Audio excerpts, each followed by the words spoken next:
আপোনালোক সকলোকে মোৰ চেনেলটোলৈ আকৌ এবাৰ স্বাগতম জনাইছোঁ। নতুন বছৰৰ আপোনালোকৰ ওচৰত এইটো প্ৰথমটো ভিডিঅ' দেৰিকৈ হ'লেও দিছোঁ আৰু আপোনালোকে একচেপ্ট কৰি ল'ব।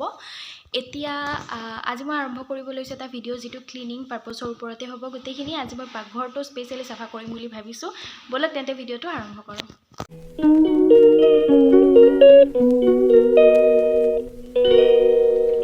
অলপ যদি আগতীয়াকৈ মই ভিডিঅ'টো দিলোঁ হয় আপোনালোকে হয়তো ভাল পালে হয়, যিহেতু বিহু গুচি গ'ল। বিহুত সকলোৱে ঘৰটোৰ বহুত বেছি ভালকৈ চাফা কৰে, কিন্তু আমাৰ ক্ষেত্ৰত অকণমান বেলেগ হ'ল। মানে বিহু বুলি নহয়, বেলেগ অকেজনৰ কাৰণেহে চাফা কৰা গ'ল আৰু বিহুৰ পিছত হ'ল সেইটো প্ৰগ্ৰেম। সেইটো কাৰণে ভিডিঅ'টো আগতীয়াকৈ শ্বেয়াৰ কৰিব নোৱাৰিলোঁ, কিন্তু আহি আছে বহাগ বিহু আহি আছে বা বিয়া চিয়া এইবিলাক আহি আছে, পূজা পাৰ্বণ আহি আছে, তেতিয়াও ঘৰ দুৱাৰ চাফা কৰা হয়। তেতিয়া আপোনালোকে মই শ্বেয়াৰ কৰা এই টিপকেইটা যদি ব্যৱহাৰ কৰে তেনেহ'লে মই ভাবোঁ আপোনালোক বহুত বেছি ইউজফুল হ'ব।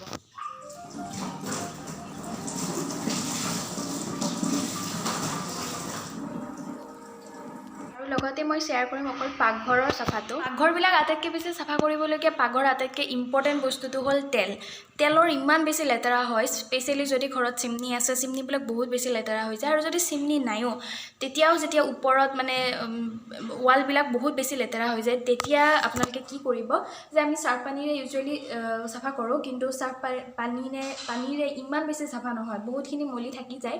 গম পাব ভিডিঅ'টো শেষলৈকে চাব।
বেকিং চ'ডাৰ বিষয়ে আমি জানো, আমি যিটো খোৱা বেকিং চ'ডা ইউজ কৰোঁ আমি সেইটোও ব্যৱহাৰ কৰিব পাৰোঁ। মই সেইটোৱে ব্যৱহাৰ কৰিছিলোঁ কাৰণ মোৰ ওচৰত ক্লিনিংটো নাছিলে।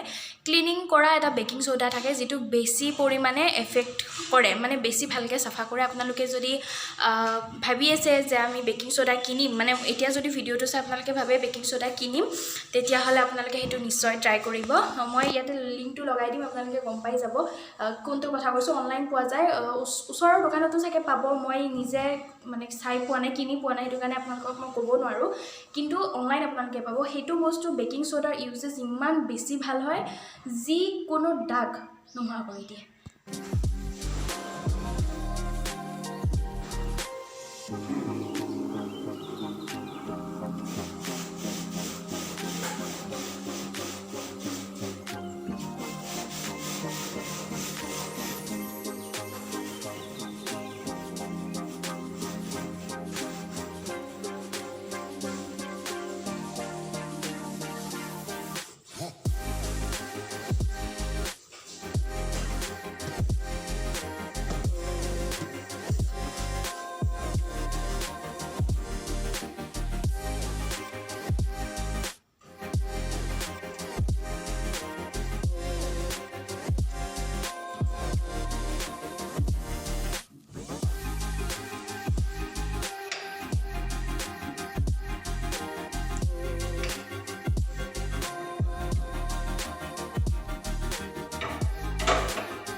বিলাকৰ ওপৰত কেইটামান বাতি নিচিনা অলপ বস্তু থাকে, য'ত তেলখিনি জমা হয়। বহুতখিনি তেল বাহিৰত ওলাই যায়, তেল বহুতখিনি থাকি যায়। অলপ বাতি টাইপৰ কিবা ষ্টিক এডাল টাইপৰ তেনেকুৱা থাকে, তাতে বহুত মানে লেতেৰা তেল ৰৈ যায়। সেইটো বস্তু চাফা কৰাৰ ক্ষেত্ৰত বেকিং ছ'ডা চাগে কাম দিব, কিন্তু বেকিং ছ'ডা বহুত বেছি লাগিব। কিন্তু আপোনালোকক টিপটো দি দিওঁ, সেইটো বস্তু ক্লিনিঙত মই ভিডিঅ' কৰিব নহ'ল, সেইটো ক্লিনিং মায়ে কৰিলে। তাতে আপোনালোকে অলপ বেছিকৈ কেৰাচিন বা পেট্ৰল দি দিব পাৰে। মানে মানুহে যে কয় লোহাই লোহাক কাটে, বিষে বিষক কাটে, ঠিক তেনেকৈ তেলক তেলে কাটে, কিন্তু মিঠাতেল নহয়। কেৰাচিন বা পেট্ৰল আপোনালোকে ব্যৱহাৰ কৰিব পাৰে। মই এইমাত্ৰ যিটো খুলিলোঁ চিমনিৰ পৰা, সেই বাতিকেইটা আৰু সেই ষ্টিকডাল এনেকৈ আপোনালোকে যদি ধুৱে, তেনেহ'লে একদম পূৰা ক্লিয়াৰকৈ চাফা হৈ যাব। আৰু যেতিয়া তেলখিনি চাফা হৈ যাব, তাৰপিছত অকণমান বেকিং ছ'ডা দি আকৌ ভালদৰে বাচন ধোৱা চাবোনেৰে বা চাৰ্ফেৰে ধুই দিলে চাকাচাক।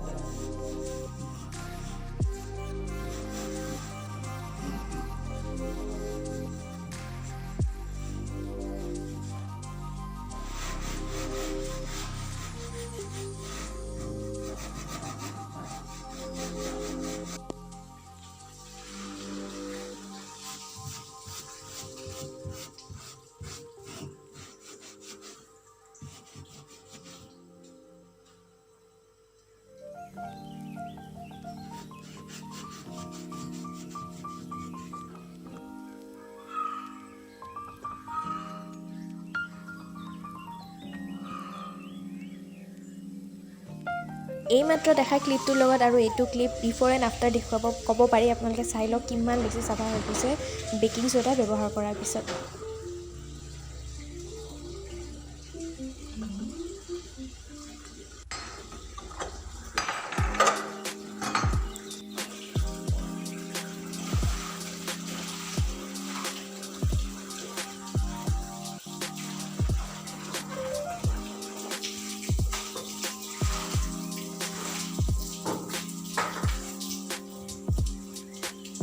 এতিয়া গেছৰ ষ্ট'ভটো এইবিলাকত চাহ তাহ পৰি গাখীৰ চাখীৰ পৰি অলপ বেছিকৈ লেতেৰা হৈ গৈছে। ইয়াতে বেকিং ছ'ডা অলপ দি দিম আৰু চাৰ্ফ পানী অলপ লৈ লৈছোঁ, এতিয়া চাফা কৰিম।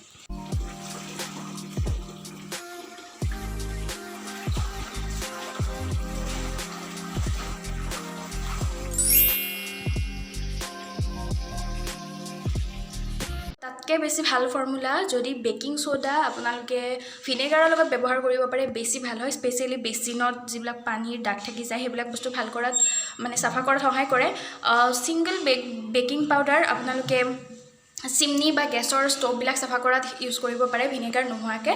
কিন্তু যেতিয়া আপোনালোকে মই বেচিন চাফা কৰাটো দেখুওৱা নাই, কেতিয়াবা মই নিশ্চয় সেইটো কৰিম। বেচিন বা বাথৰুমৰ যিবিলাক পানীৰ দাগ থাকে সেইবিলাক চাফা কৰিব, আৰু পানীৰ যিবিলাক টেপ থাকে সেইবিলাকৰো পানীৰ যিটো দাগ নোহোৱা কৰিব লাগে। সেইটো কাৰণে আপোনালোকে অকণমান সময় বেকিং ছ'ডা ছটিয়াই থৈ ওপৰত অকণমান ভিনেগাৰ ছটিয়াই থৈ দিব লাগে। পাৰিলে ৰাতিটো, আৰু যদি নোৱাৰে আধা ঘণ্টামান থ'লেও কথা নাই। তাৰপিছত ইমান ধুনীয়াকৈ তাৰমানে চাফা হৈ আহে, এনেকৈ লাৰি দিলেই চাফা হৈ আহে। মই কেতিয়াবালৈকে দেখুৱাম, এইটো এটা এক্সট্ৰা টিপ মই আপোনালোকক কৈ দিলোঁ মই নেদেখুৱাকৈ।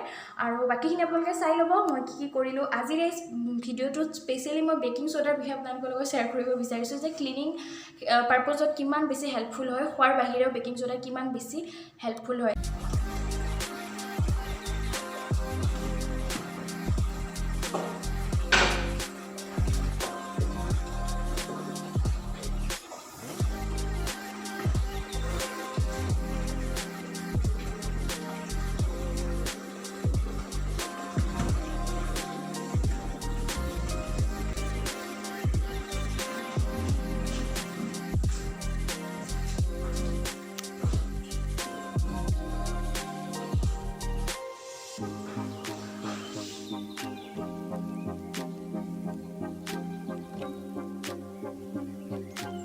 তাৰ বাহিৰে আমি স্কিনৰো কেয়াৰ ল'ব পাৰোঁ বেকিং ছ'ডাৰে। কেনেকৈ ল'ব পাৰোঁ ইয়াৰ পিছৰ ভিডিঅ'টো মই আপোনালোকক দেখুৱাম।